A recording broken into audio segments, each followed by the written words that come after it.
Hello, everybody. My name is Jim Farmer. I'm the festival director of Out on Film, Atlanta's LGBTQ film festival. This is our 38th year, and we have an amazing lineup. We start on the 25th and go through October 5th.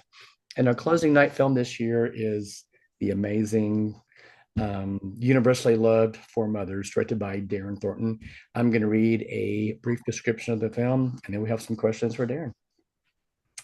A struggling novelist in Dublin, planning for an upcoming book tour, is forced to take care of three eccentric older women and his own mother recovering from a stroke over the course of one chaotic weekend in Dublin in this warm and funny crowd pleaser. Starring James McArdle, this film won the Audience Award at the BFI London Film Festival. Darren, thank you so much for talking to us today. Thanks for having me. Absolutely. Now this was inspired by Mid August Launch, correct? Yeah, it was loosely inspired by Mid-August Lunch. The producer of the film, Jack Sidey and Eric Abraham, had optioned the original Italian film, and they were looking to do an English language version of it. And I think they had been at that point a couple of years down the road of trying to develop it with different various writers, and it hadn't worked out when they came to us, and we really responded to it. That's great. Um, how long did you work on the film altogether? Oh, I mean, I think it was probably 2018 when we started working on it. And then in 2020, we thought we were going to shoot that year, and then COVID happened. And then, of course, we ended up waiting 2 more years before we were able to shoot. So I think we were probably about 4 years of work. Um, and yeah, it did. It sort of, we were working on other things at the same time, but it was, for the 2 years during COVID, we worked on it a lot, and we were casting it for about a year, like meeting with actors on Zoom for about a year before we got to shoot. Yeah. So, talk to me about Edward, and Edward's got a lot on his plate. Edward's got a dealing with a lot right now. Yeah, I mean, I suppose the other thing we got the Italian film as a sort of a touch point, but we were at the time that we got that the proposition from the producers to adapt that, we were also kind of living through something not altogether unlike what Gianni is going through in Mid-August Lunch. And so our mum had become quite unwell, and we were both, myself and my brother who co-wrote the film with me, we were spending more time at home caring for her. And there was also my mum's sisters and a lot of other women around the house and stuff like that. So we were spending a lot of time with them, and Yeah. just listening to the conversations that were going on. And at the same time that we were doing that, our first film, A Day for Mad Mary, had just come out in cinema, so we were promoting that. And often you'd find yourself doing a radio interview or a press interview while you were in the middle of something sort of absurd, like, helping mom get dressed or whatever it was. And so just this sort of weird dichotomy of those two things always struck us as being something that was kind of interesting and bizarre and unusual. So we tried to sort of draw that element of our own biography and into the sort of stew for what we were doing with the adaptation of Mid-August Lunch, and that was kind of where the film came from. Yeah. I now have to segue into something else, 'cause I had no idea you directed A Date for Mad Mary. I love that film. I remember Yeah. vividly showing that film and just really being taken by it. I really liked it. So kudos. I did not know. Yeah, that's cool. Yeah, yeah, yeah. That was our first that's 10 years ago now. Yeah, that was our first film. So yeah, we were yeah, we had a nice little run with that one as well. It was great. So it's yeah, hopefully, I mean, it's just it was, there was like a 10-year gap between them. So we're just kind of hoping that the next one comes a little bit faster now, because we tend to sort of be in this cycle of, like, for whatever reason, seems to take us like a decade to get these things up and moving and stuff. So it would be nice to become faster and more prolific, but we'll see. What's it like working with Colin? Really easy. I mean, we it's really easy, and probably in the sense that we have a sort of a shared brain, and we never disagree on script elements and stuff like that. But we also get stuck in the same places and stuff like that, and need to find somebody else to help us find our way out. We recently set up our own production company, and that's probably more challenging for us in terms of our relationship and our it's a different sort of pressure. Like creative pressure, we're good with. Business pressure, neither of us are particularly adept at the business aspect of producing work, and so that's a new kind of pressure for us that we're trying to figure out how do we co-pilot something like that. But yeah, no, it's interesting. It's always, because you trust each other implicitly and stuff like that. So that makes things a lot easier than when you're doing it with someone that you don't know, that you don't have that shared history with and stuff. Yeah. Yeah, I really like the relationship between Edward and Alma. Yeah, that's good, isn't it? I mean, that's I suppose the idea of looking at looking at the story from the perspective of a middle-aged gay man and his relationship with his mum was always it just always felt really interesting to us because that relationship is so specific relative to straight sons and straight daughters and stuff like that. There's just a sort of a really kind of tight bond I think there that's very complicated and layered and especially in a Catholic country and with a Catholic mother and like there's a whole bunch of things in the history there that makes it combustible, but also deeply, deeply affectionate and loving. And yeah, so that was a lot of fun to explore that. Let's talk about your cast a little bit. It's pretty amazing ensemble. Yeah, they're great. Let me see. I think the first person we got was James, and he was pretty much one of the first people we came in contact. We got really lucky with him.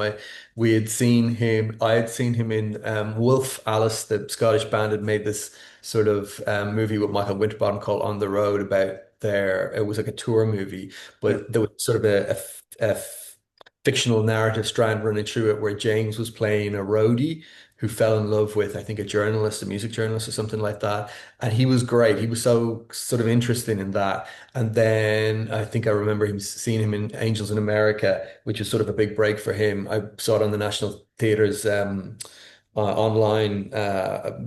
We can watch the plays online at home. And he was magnificent in that as well. And then he liked the script and we had a chat and stuff and he responded to it and that was great. So that was the really straightforward part. And then the really difficult part that took a long time was putting the four women together, the mothers.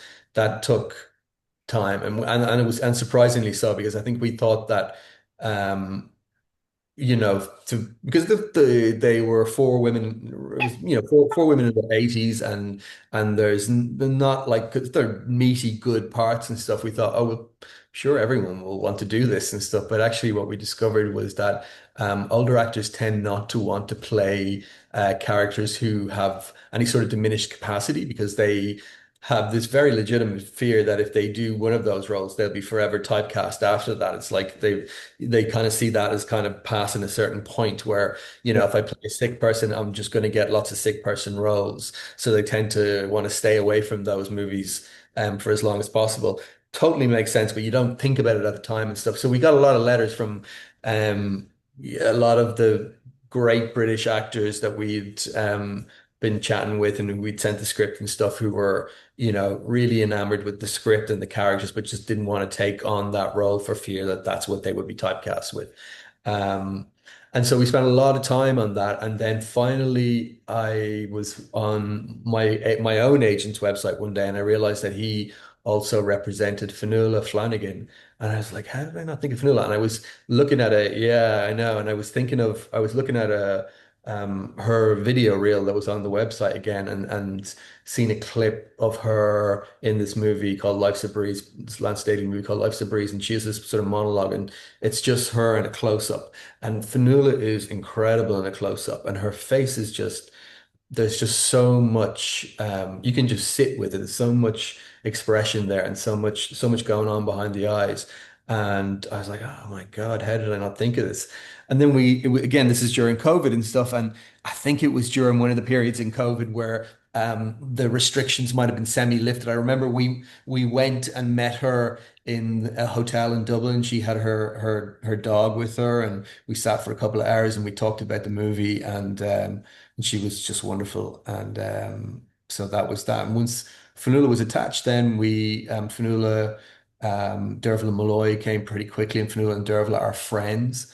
Dervla played Jean, and so that was very easy. And then um, Paddy, who played Rosie, came along quite easily. And then Maud was probably the hardest part to cast. The great Stella McCusker plays Maud, and she took us a while to find her. I can't remember what. I think it was just like that finding somebody the religious aspect. There was always a danger that that was going to become really arch or just one dimensional or something like that. And Stella was able to make that much more multifaceted and stuff. And it took us a while to find someone who could do that. Great. So this film is played, at LGBT film festivals, non-LGBT film. Talk about the universal appeal of this. Um, yeah, I mean it's kind of hard. It's so hard to talk about that because on the one hand, it has had a really nice festival life and a really nice response and stuff, and it has opened in mainstream cinemas in a couple of territories and stuff like that, and it's done okay, but it's a very difficult time for independent films right now. It's a very difficult time for independent gay films right now. But it's just like getting people to leave the house for anything is just a real like the difference between you know, releasing this now and releasing A Day for Mad Mary 10 years ago. A Day for Mad Mary so in Irish cinemas 10 years ago, it stayed around for like about 6 months in in the smaller art house cinemas and stuff like that. It just would play, have a couple of shows a week, but it was there. It had this longevity and stuff like that. And in the multiplexes as well, it stayed for like a good maybe 6 to 8 weeks. But now everything is gone. It was barely there in cinemas for mothers before it was taken out. So it just I found it really kind of interesting how the film culture has changed and then just I mean obviously I'm aware of it, like I go to the cinema all the time and I've been reading about it, but to kind of see it with your own work and see how brutal that is Yeah. and how hard it is for any sort of film to have any sort of cultural footprint is really sort of quite staggering and stuff. So what's interesting to me now is that like the festival community is so strong. Like, so playing at these festivals is so crucial because it's reaching an audience, and so I get to, I'm Letterboxd. I get to go on Letterboxd and see who's, where it's playing this week or and who's looking at it and stuff like that. But other than that, you wouldn't really know. It's not like the paradigm for the way that film culture works now has completely changed in the last while. So just going back to what you were saying, like it is lovely that it has found this sort of universal um appeal or this small enough audience, but that still it's out there and sharing it and rediscovering it. Um but it's also I don't know. So to me, to both me and Colin, in terms of our expectation, disappointing that a comedy film can't have a wider theatrical release now and find an audience that the film industry has become such that they just won't let those they won't give those films a chance now because if the Minecraft movie, as was the case with when we opened the same week as the Minecraft movie, and if they can make more money on having the Minecraft movie in that smaller cinema on week two, instead of giving the smaller indie thing a chance, they're going to do that because they have to make some money. So it's a strange time, I think, for movies. I'm really curious to see how it's going to shake itself out and stuff. Yeah. Final question. So why is it important to have gay themes in your work, especially in this political environment?